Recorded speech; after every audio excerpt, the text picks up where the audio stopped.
Buenas noches, muchas gracias. Es para mí un especial honor comentar esta noche el libro de Julio Schilling, Dictaduras y sus paradigmas, porque, como decía Guillermo Lustó, este es un libro que viene a ser un aporte a temas de mucha actualidad, pero desde el lado de las dictaduras, desde el lado del análisis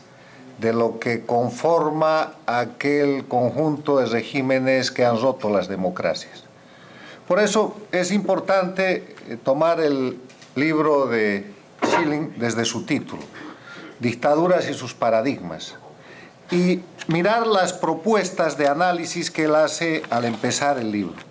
Dice, ¿por qué algunas dictaduras se caen y otras no? Guillermo cree que todas se caen, pero algunas tardan mucho más en caer, y ustedes son testigos vivos de que eso es así con la dictadura cubana. ¿Por qué unas duran más que otras? ¿Cuáles son las variables que más impactan en la duración de las dictaduras? ¿Por qué los pueblos se rebelan con éxito en ciertos casos y sin éxito en otros? ¿Podrá existir una diferenciación cualitativa que predisponga a un curso despótico? ¿Estarían determinadas a priori las vías democratizadoras por el tipo de dictadura? Y en este primer tomo de una obra que él mismo nos adelanta está incompleta porque tiene 2 tomos. El segundo tomo ya lo ha terminado, pero hoy día vamos a comentar y presentar el primero. En este trabajo él hace un desarrollo en el que invita al lector a contestar estas preguntas. Y ese desarrollo es realizado con una rigurosidad didáctica, con muchas fuentes, con muchos antecedentes históricos y con un contacto permanente con ejemplos, con citas, con autores, con la doctrina que se ha escrito y los comentarios que se han hecho sobre el tema. Para eso empieza exponiendo los regímenes totalitarios como dictaduras integradoras. Después hace un análisis de lo que es la maquinaria operativa totalitaria, nos habla de la cultura totalitaria, del liderazgo como componente del mando en los regímenes dictatoriales, de los regímenes autoritarios como dictaduras periféricas. Acude a 2 autores importantes que han escrito sobre la materia y otros temas, como son Juan Lis y Alfred Stepan,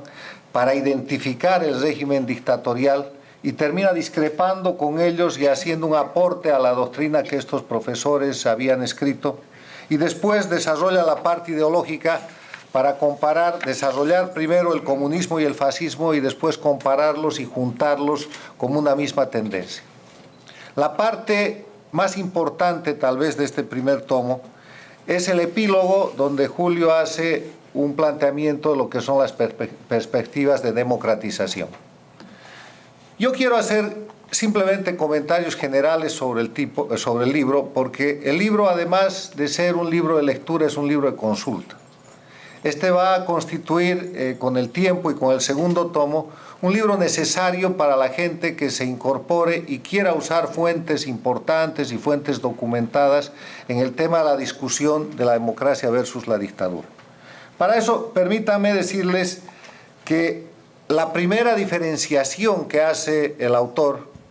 es que al hablar de democracias estamos hablando de gobiernos, y al hablar de gobiernos no le parece adecuado, al hablar, de dictaduras, no le parece adecuado calificar a las dictaduras como gobiernos.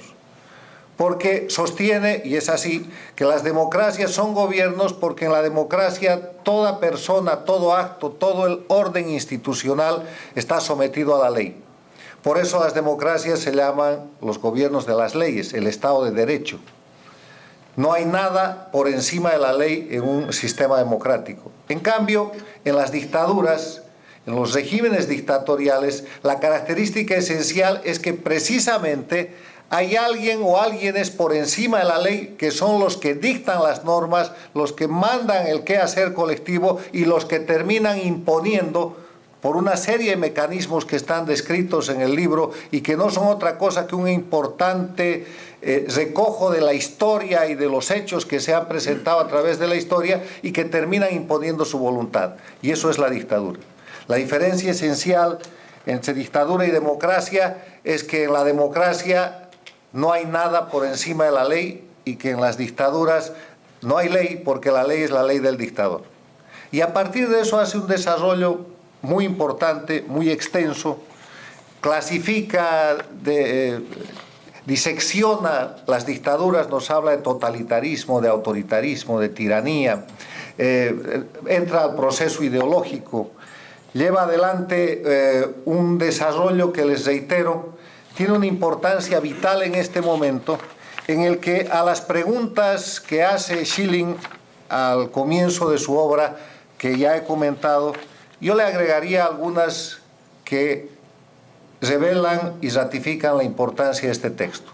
La primera es, ¿por qué estamos hablando y escribiendo de dictaduras en pleno siglo XXI? Porque las dictaduras existen, bueno, siempre existieron.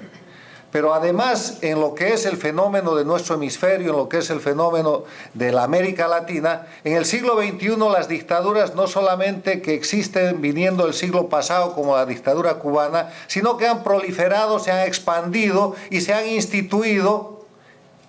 en algunos casos, con paraguas, con disfraz o con careta de democracia. Esa es otra de las importancias de este texto, que nos induce a responder que estamos hablando, y se hace bien en escribir de dictaduras, y Julio no es el único autor. Hemos presentado hace unos meses, unas semanas apenas, el libro Dictaduras del siglo XXI del expresidente del Ecuador, Osvaldo Hurtado, aquí mismo en Miami, libro que hoy día está siendo traducido al inglés por su importancia. Y en ese camino, Schilling viene hoy día a decirnos, señores, las dictaduras, además de que existen, son así. Las clasifica, las desarrolla, las analiza. Con ejemplos del comunismo y el fascismo, nos muestra cómo estos regímenes dictatoriales lo que hacen es someter a la persona, destrozar la institucionalidad, terminar con la democracia, y nos dice una cosa que es muy curiosa y en la cual creo que hay que profundizar. Sostiene que solo 1/3 del mundo son democracias plenas establecidas. Hay que mirar si Julio se refiere al 1/3 del territorio, al 1/3 de la población, al 1/3 del número de estados. Yo creo que la democracia en el último siglo, sobre todo después de la Segunda Guerra Mundial, después del triunfo de la democracia sobre el fascismo, después de la creación de las Naciones Unidas, de la mano del respeto y de la defensa de los derechos humanos y de los derechos fundamentales, ha tenido un avance muy importante. El proceso de descolonización, el proceso de respeto a los derechos humanos y el proceso de democratización ha avanzado fuertemente, y yo creo que hay un poco más del 1/3. Yo creo que poco a poco los países dictatoriales, pese al momento de tensión que vive América Latina con la reaparición de estos procesos dictatoriales, yo creo que poco a poco la democracia va ganando espacio y va a terminar por consolidar su espacio no solamente en el hemisferio, sino en el mundo todo. Otra pregunta que yo plantearía es, ¿cuál es la importancia de caracterizar, definir y saber sobre las dictaduras? La importancia, en mi criterio, es que a través de un libro como el que hoy día presentamos, podemos tener el conocimiento inclusive de cuáles son los parámetros, las reglas de juego, los mecanismos de repetición, el sistema que llegan a montar las dictaduras. La importancia del tema está determinada además por la realidad objetiva que nosotros vivimos. Mencioné hace un instante que en la observación de nuestro hemisferio en el siglo XXI hemos pasado de la dictadura cubana a gobiernos que no se ha querido calificar con el nombre en principio de dictaduras o con el nombre siquiera de autoritarismos, que son los gobiernos del denominado socialismo del siglo XXI, los regímenes del socialismo del siglo XXI, empezando por la Venezuela de Chávez, continuando con la Bolivia de Evo Morales, siguiendo con el Ecuador de Correa, avanzando con la Nicaragua de Ortega, mirando lo que está pasando con la Argentina de los Kirchner, si nosotros seguimos la teorización, la descripción y la acumulación de datos y elementos que presenta esta obra, tenemos que llegar a la conclusión que ha llegado hace varios meses un autor de la importancia de Osvaldo Hurtado, que ya se ha atrevido a llamar por su nombre a estos gobiernos, diciendo que en Venezuela hay una dictadura, que en Bolivia hay una dictadura, que en el Ecuador hay una dictadura, porque el hecho de que existan elecciones en esos países no quiere decir que sean democracias. El hecho de que se simulen actos masivos de votación, obviamente con fraude y obviamente con órganos electorales al servicio del régimen,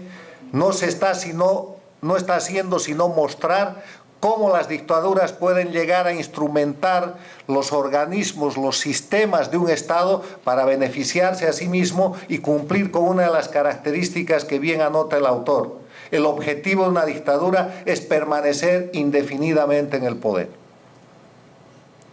Por eso, este libro resulta importante, nos ha de ayudar sobre todo a llamar las cosas por su nombre. Es un aporte en un momento histórico de una discusión en la cual las dictaduras del socialismo del siglo XXI, lideradas por la dictadura castrista, todavía pretenden llamarse democracias. Venezuela está en una lucha desesperada por la legitimación del régimen de Maduro, que no es sino el resultado de un proceso de renovación dictatorial lejano y absolutamente diferente a lo que sería un proceso democrático. Estamos viendo cómo en Bolivia se prepara la elección para el próximo año, para el 2014, violando la propia Constitución que, destrozando el régimen constitucional anterior, hizo Evo Morales. Una Constitución que es igual que la venezolana, que es igual que la ecuatoriana, que fue hecha por los mismos pseudoacadémicos de la Universidad de Valencia y que no es sino una calca de ese conjunto de normas que eran necesarias para romper la institucionalidad democrática y crear una institucionalidad propia que es legal pero que no es legítima. Evo Morales, violando su propia Constitución, ha logrado y ha pedido a su propio Tribunal Constitucional que autorice que vaya a una nueva reelección el próximo año. Y para hacer eso, lo que ha hecho el Tribunal Constitucional de la Bolivia de Evo Morales es decir que Bolivia se fundó con la nueva Constitución y que la elección anterior, la elección primera por la que Morales llegó al poder, nunca existió. Así las cosas, pueden ustedes seguir llamando democracia a ese sistema y obviamente pueden esperar que el próximo año, en diciembre del 2014, el dirigente cocalero boliviano vuelva a ganar unas elecciones y le pida al mundo que los reconozcan como democracia. Ahí está el valor del aporte de este libro. Ahí está el valor de este libro, que si hubiera salido antes de la elección del Ecuador, donde Correa aparece triunfador teniendo más de 2/3 de la Asamblea Nacional, hubiera podido hacerse algo para mostrar que ese proceso electoral estuvo plagado de fraude. Tan lejos ha ido el sistema de propaganda, de control de medios de comunicación, de influencia sobre la opinión pública, a través de confiscaciones de medios, a través de persecución de periodistas, de empresarios, de ciudadanos en el Ecuador, que nadie ha podido discutir con firmeza la legalidad y el resultado de ese proceso electoral. Para esas situaciones sirve este libro, porque nos ha de ayudar sobre todo a producir un fenómeno, a producir el fenómeno de llamar las cosas por su nombre. El aporte de Schilling es un aporte académico, pero es un aporte práctico al juego político, a la dinámica política que sufren en este momento los latinoamericanos en general, que tienen un hemisferio dividido entre países democráticos y no democráticos, y los ecuatorianos, los venezolanos, los bolivianos, los nicaragüenses, los cubanos en particular, que pueden tener un respaldo para tratar de recuperar su democracia. Yo termino diciendo que la parte que más me ha llamado la atención de este libro es el epílogo de Schilling, donde él habla de las perspectivas de democratización. Y en esas perspectivas de democratización, que es lo que siempre quiere saber el lector, porque generalmente todos sabemos en qué consiste o creemos saber en qué consiste el problema, pero interesa saber si hay algún aporte de solución, alguna luz al final del túnel, sobre todo después de 54 años de dictadura, como el caso cubano, o de procesos que tienden a prolongarse, como el caso venezolano, boliviano, ecuatoriano y otros. ¿Cuáles son las perspectivas de democratización según Schilling? Él plantea que en general hay dos mecanismos, el mecanismo de la conciliación y el mecanismo de la confrontación o el enfrentamiento. En el mecanismo de la conciliación describe los acercamientos comerciales, los mecanismos de modernización, la ampliación de la sociedad civil, todo aquello que estamos viendo que, por ejemplo, hoy día sucede en la sociedad castrista de Cuba. Ya permiten entrar teléfonos, ya se puede acudir al internet, ya hay una Ioannis Sánchez, hay corrientes en los Estados Unidos trabajando o impulsando y discutiendo con mucho vigor la posibilidad de que el embargo se termine. Schilling no está de acuerdo con ese procedimiento porque cree que lo fundamental para atacar a una dictadura es la valorización del punto de partida, y que dictaduras como la cubana, no lo dice pero lo plantea teóricamente, tienen un fundamento muy sólido para poder ser derribadas o para que el proceso cambie de una dictadura a una democracia por cualquiera de los mecanismos conciliadores, estos u otros que él describe en su análisis. El otro mecanismo es de la confrontación o el del enfrentamiento.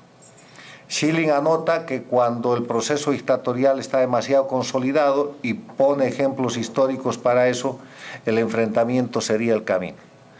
El enfrentamiento que también tiene sus peros, que tiene sus bemoles, en el sentido de que cuando un proceso dictatorial está tan consolidado que ha llevado adelante un proceso de amedrentación, el control de libertades como la libertad de prensa y de expresión, e inclusive el control de la opinión pública, que ha dejado de ser una opinión pública libre para ser una opinión publicitada. Yo termino diciéndoles que agradezco de verdad el aporte de Julio Schilling y los invito a todos ustedes a leer este libro. Yo mismo le decía al llegar esta tarde aquí a Julio que estoy ansioso por ver su segundo tomo, porque además de lo que ha desarrollado de aquí, creo que el aporte complementario con el cual se anuncia ese segundo tomo es muy importante. Y es importante para llamar las cosas por su nombre, para que empecemos a decirle a todos aquellos gobiernos resultantes del renacimiento del foquismo castrista de los 60, que era armado, regenerado como un foquismo electoral en la primera década del siglo XXI, que lo que han producido no son gobiernos democráticos, sino dictaduras en pleno siglo XXI que hay que derrotar, primero llamándolas por su nombre y segundo combatiendo y tratando de crear una conciencia internacional para que los gobiernos realmente democráticos empiecen a sentir vergüenza de tolerar y de cohonestar los actos delictivos que esos gobiernos cometen. Muchas gracias.